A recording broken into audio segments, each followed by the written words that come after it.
So Jordan, how long you been doing music? How long you been playing? Here for about.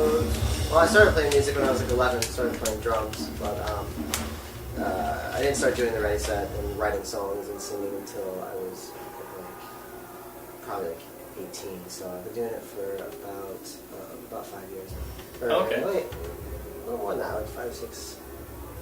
Yeah, I'm like 6 years now, I think. Yeah, I started touring like right after I finished high school, so I've been just like kind of just grinding it out since then. Okay. Yeah. What got you started when you were 11? Playing the drums, was it just I want to learn an instrument and go, or? It was kind of. I don't really know. I just remember I got home from school one day and it was my mom's idea. She was like, "You should take drum lessons." And I was like, "Okay, I guess I'll try it." And I just picked it up really quickly and like fell in love with it. So that kind of like lit the spark, I guess, for music for me. Yeah. Did you have any bands in high school or anything you played with? That's pretty much all I did in high school. I wasn't really one to go out and like go to parties or like really be overly social or anything. It was all about just like playing in bands for me and like trying to play shows anywhere that I could. And I was probably in like 5 or 6 different things, but like every weekend it would just be like all about like playing these shows in like basements or like VFW hall or something like that. So it was just like that's all I cared about. So. The VFW halls. Yeah. It's good stuff. So let me ask, when you started the Ready Set, you decided to do this as a solo act and hire musicians to play with you. What led to that compared to my best friend here and my buddy over there? I think just for me, like I was always playing in bands and I was always playing drums, so it was never really anything that was necessarily what I was writing or what I really like felt like represented me. So I wanted to start making this type of music, like poppier stuff, and I didn't find anyone else kind of in my area who was like down to do that kind of stuff, because there was like a big hardcore scene, like metal scene where I came from, so that was the kind of bands I was always in, and I wanted to try doing this, and there was nobody else who was really kind of on the same page as me, so I was just like, well, okay, do it myself, and then I'll just find like some friends who want to play some shows and not have like any big commitment or anything, and it just kind of works out better that way, and it's a little easier for me to write that way and just to have kind of that complete control. Though I guess sometimes it gets a little weird not getting feedback from anybody else, so it's nice to like, occasionally write with other people, like get like send songs back and forth, so people can critique, I guess, before I release anything.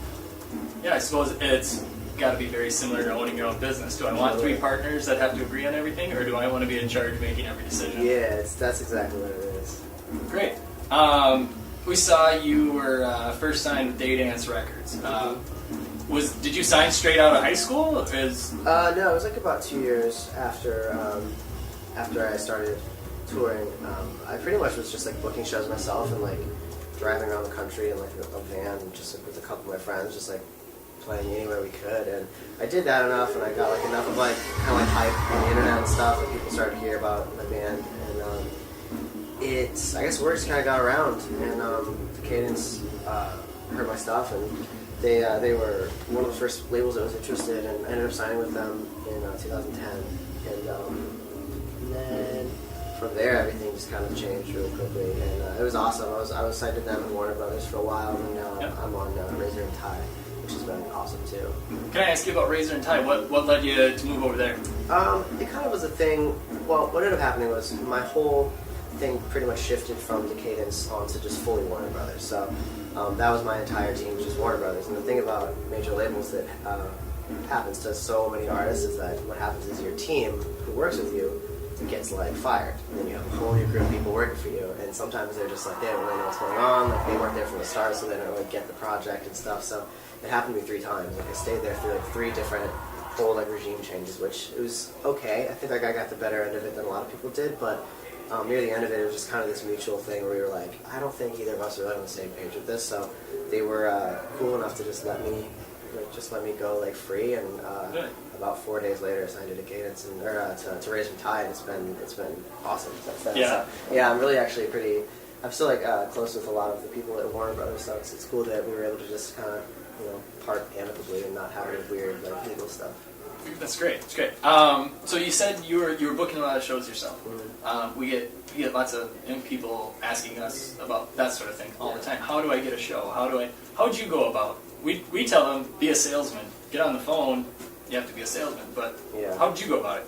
It was pretty much all online for me. It was all just like, I just used like social media stuff to do it, and my kind of method would be, I would like post about places I'd want to play, and I would play anywhere. Like I'd play at somebody's house or like somebody's like backyard, like a church or anything, like anywhere somebody would want to have a show, and I'd be like, here's the dates I'm going to be in these areas. If you want me to come and play, we'll do that. And then sometimes I would like hit up other bands and be like, if you get me on a show in your area, I'll get one for you guys when you come to my area. So just try to like trade shows and stuff like that. That's good. But I will say that that whole aspect of it is the absolute hardest thing out of anything that I ever had to do, is trying to like handle booking shows and like all that stuff and like getting like paid for it and all that. It's just like the one thing I'm glad I hopefully never have to do again. It's really rough, but it definitely goes a long way.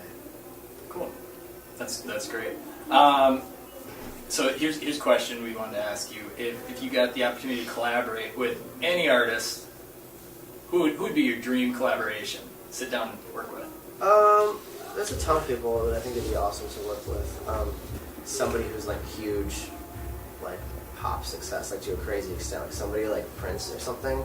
I imagine would be an incredible thing. I'm sure, like I would. You know, Prince is. Yeah, he's from here. Yeah, I bet he visits our site daily. You can look right over there and say Prince. All right, man. Let's make this happen. I'm just trying to write a hit with you. So one thing we love to ask everyone is, if you have a go-to dance move, whether it be on stage, out doing anything, if so, any chance we can see it. It might not be an on stage thing, but I always go for some sort of like Drake hands type thing. Just like whatever you see Drake do in a music video, that's pretty much what I would like to do. Especially if I'm like, But Drake makes it look so cool. yeah, just anything, just any of that kind of stuff. I'm about it. Nice. What's up? I'm Jordan for the Ready Set, and you are watching Music in Minnesota. She's got a love like